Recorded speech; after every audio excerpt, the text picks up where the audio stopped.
Hello दोस्तों, एक बार फिर से आपके अपने YouTube चैनल डीएलएड नॉलेज में स्वागत है। हम इस वीडियो में डीएलएड प्रथम सेमेस्टर का चतुर्थ प्रश्न पत्र गणित से बहुत ही इंपॉर्टेंट क्वेश्चन लेकर आए हुए हैं। चलिए चलते हैं अपने पहले क्वेश्चन की तरफ। हमारा जो पहला क्वेश्चन है वह है 90 अंश के कोण को क्या कहते हैं।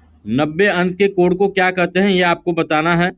तो 90 अंश के कोण को हमेशा याद रखिएगा समकोण को। 90 अंश का कोण आपका हमेशा ऐसे रहता है, तो इसको इस तरह के कोण को हमेशा समकोण कहते हैं।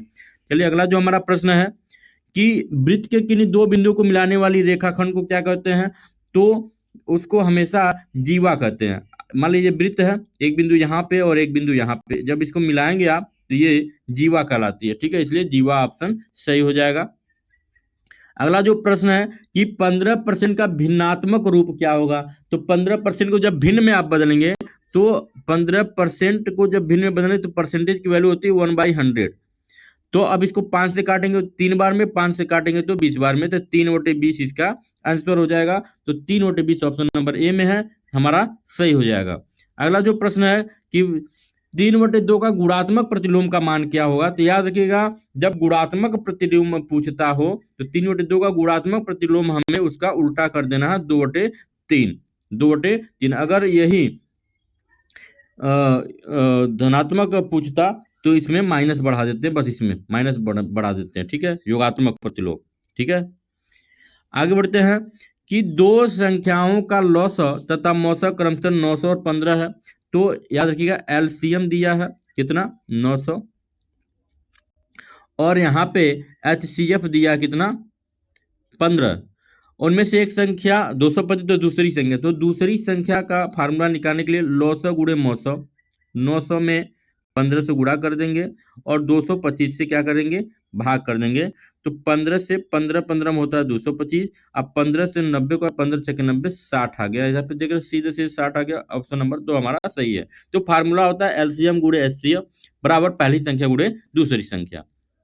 आगे बढ़ते हैं कि ऐसी संख्याएं जो 2 से भाज्य नहीं उन्हें क्या कहते हैं। तो जो 2 से नहीं कटती हैं उन संख्याओं को हम विषम संख्याएं कहते हैं, याद रखिएगा। आगे बढ़ते हैं कि 2 4 6 8 आदि संख्याएं हैं। तो 2 4 6 8 ये सभी 2 से विभाज्य संख्या है, इसलिए इसको सम संख्या कहते हैं। तो याद रखिएगा, सम संख्या जो 2 से विभाज्य हो और विषम संख्या जो 2 से विभाज्य न हो। ठीक है, तो याद रखिएगा। आगे बढ़ते हैं कि संख्या 4 कड़ी में 3 क्या है। तो याद रखिएगा, हमेशा अगर कोई भी संख्या कड़ी में हो और वह कड़ी से बाहर न निकल सके तो उसको हम हमेशा अपरिमेय संख्या कहते हैं। ठीक है, याद रखिएगा। आगे बढ़ते हैं कि परिमेय संख्या को व्यक्त करते हैं P/Q के रूप में। तो ये बिल्कुल सत्य कथन है कि कोई भी परिमेय संख्या को हमेशा P/Q के रूप में व्यक्त करते हैं। आगे बढ़ते हैं, मूल्यांकन से किन पक्षों से संबंधित सूचना प्राप्त होती है। तो मूल्यांकन समय परिमाणात्मक और गुणात्मक दोनों तरह की सूचना प्राप्त होती है, इसलिए हमारा ऑप्शन नंबर 100 सही जवाब हो जाएगा। आगे बढ़ते हैं, 28 का पूर्ववर्ती, याद रखिएगा 28 का पूर्ववर्ती, कभी भी जब पूर्ववर्ती संख्या आपसे पूछे तो हमेशा उसमें से -1 कर देना, तो मिल जाएगा आपको 27, हमारा पूर्ववर्ती संख्या हो जाएगा। तो पूर्ववर्ती में हमेशा -1 करेंगे, और कभी कभी अनुवर्ती पूछ देता है तो उसमें हमेशा 1 ऐड कर देते हैं। आगे बढ़ते हैं, 5/8 प्लस 3/4 और गुणे 2/6 का आपको मान बताना है। तो इसमें सबसे पहले आपको गुणा करना है, तो गुणा को काट लेते हैं हम। तो 3 दूना 6, 2 दूना 4, तो यहाँ पे हो गया 5/8 और प्लस 1/2 दूना 4। 8 और 4 का लॉसर क्या होता है, तो 8 होता है। ठीक है, और ये हो गया 5 प्लस 2 7/8, इसको जोड़ें कितना आएगा 7/8, हमारा सही जवाब हो जाएगा ऑप्शन नंबर 2। आगे बढ़ते हैं, 36 48 60 का एलसीएम कितना होगा। तो एलसीएम आप निकाल सकते हैं 36 48 60। जब इसका एलसीएम निकालेंगे तो सबसे पहले से 2 से काटते हैं, तो 2 से भी काट सकते हो। तो यहाँ पर हो गया 18 24 60 30। इस तरह अगर काटते जाएंगे तो इसका जो एलसीएम आ जाएगा वो 720 आएगा एलसीएम इसका। ठीक है, आगे बढ़ते हैं, 12 24 30 का महत्तम समापवर्तक ज्ञात करिए। तो महत्तम समापवर्तक निकालने के लिए डिवीजन मेथड से भी निकाल सकते हो या फिर गुणनखंड विधि से भी निकाल सकते हो। अब कैसे निकालते हैं गुणनखंड विधि से? तो 12 को लिख सकते हैं हम 2 गुणे 3 लिख सकते हैं। 24 को लिख सकते हैं 2 दूना 4, 4 दूना 8 और 8 त्रिकी 24। 36 को लिख सकते हैं 2 दूना 4, 4 दूनी 8, 4 3 12, 12 3 36। ऐसे 2 दूना 4, 4 3 12 3 36। अब जो जो संख्याएं हमें मिल रही हो उनको लिख लेना है। तो 2 मिल रहा है तीनों में, फिर यहाँ पे भी 2 मिल रहा है, फिर यहाँ पे देख सकते हैं कि एक बार 3 भी मिल रहा है। तो एक 3 यहाँ पे, एक 3 यहाँ पे और एक 3 इसमें मिल रहा है। तो इसमें का 2 और इसमें का 2 और इसमें का 3 ले लेंगे। 2 2 2 4 3 12 हमारा इसका सही जवाब हो जाएगा। आगे बढ़ते हैं कि बालकों को मूलभूत संक्रियाओं का ज्ञान दिया जाता है तो स्कूली सामग्री से दिया जाता है। आगे बढ़ते हैं कि भाग करने पर शेषफल सदैव कम होता है तो किससे? भाजक से हमेशा कम होता है, याद रखिएगा।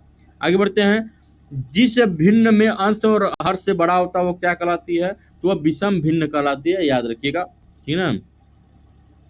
आगे बढ़ते हैं, देखिए 13 का अनुवर्ती, मैंने अभी बताया कि जब अनुवर्ती संख्या पूछेगा तो हमेशा +1 कर देना है। तो 13 में +1 करेंगे तो 14 आ जाएगा, हमारा सही जवाब हो जाएगा। आगे बढ़ते हैं कि वे सभी संख्याएं जो 2 से पूर्णतः विभाजित नहीं होती हैं क्या कहलाती हैं? तो वे विषम संख्याएं कहलाती हैं। इस पर भी चर्चा हो चुका है, ठीक है। ऑप्शन नंबर ब सही जवाब हो जाएगा। आगे भी बढ़ते हैं, 40 और 50 के मध्य युग्म अभाज्य संख्या क्या होगा? 3 के बीच में कौन सी ऐसी संख्या जो कटती नहीं? तो 41 और 43 किसी से डिवाइड नहीं होती हैं, इसलिए ये हमारा ऑप्शन नंबर 2 सही जवाब हो जाएगा। आगे बढ़ते हैं कि एक ही संख्या को बार बार जोड़ने की क्रिया को क्या कहते हैं? तो उसको हम कहते हैं गुणा करना कहते हैं। क्या कहते हैं? गुणा करना कहते हैं। आगे बढ़ते हैं कि पूर्ण संख्याओं का गुणनफल सदैव क्या आता है? तो पूर्ण संख्याओं का गुणनफल सदैव पूर्ण संख्या ही प्राप्त होता है, इसलिए ऑप्शन नंबर 2 हमारा सही जवाब हो जाएगा। आगे बढ़ते हैं कि जब दो भिन्न में एक का अंश दूसरा का हर हो तो दूसरे का हर पहली का भिन्न हो तो आपस में क्या कहलाएंगे? तो व्युत्क्रम भिन्न कहलाएंगे। जैसे 3/4 है और इसका व्युत्क्रम कर देंगे 4/3 हो जाएगा, तो ये उसका उल्टा हो गया। तो इसलिए हमारा जो सही ऑप्शन हो जाएगा वह हो जाएगा 100। आगे बढ़ते हैं, 5 अंश का मान क्या होता है? तो 1 होता है। किसी भी संख्या पे, यहाँ पे शून्य घात है, किसी भी संख्या पे अगर 0 घात हो तो उसका मान हमेशा क्या होता है? 1 होता है। बहुत ही इंपॉर्टेंट क्वेश्चन है, याद रखिएगा। आगे बढ़ते हैं, 18 को भिन्नात्मक रूप में लिखना है तो 18 गुणे 1/100 लिखेंगे। 2 से काटेंगे 9, 2 से काटेंगे 50, 9/50 जहां भी हो आपका सही ऑप्शन हो जाएगा। आगे बढ़ते हैं, अगला जो हमारा प्रश्न है कि अनुचित भिन्न क्या है इसमें? इसमें कौन सा भिन्न ऐसा है जो अनुचित भिन्न है?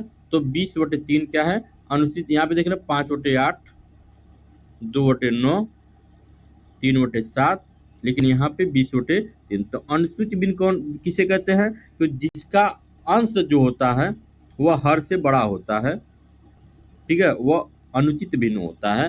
तो आज का वीडियो यहीं पे समाप्त होता है। मिलते हैं अगले वीडियो में, तब तक के लिए नमस्कार, जय हिंद।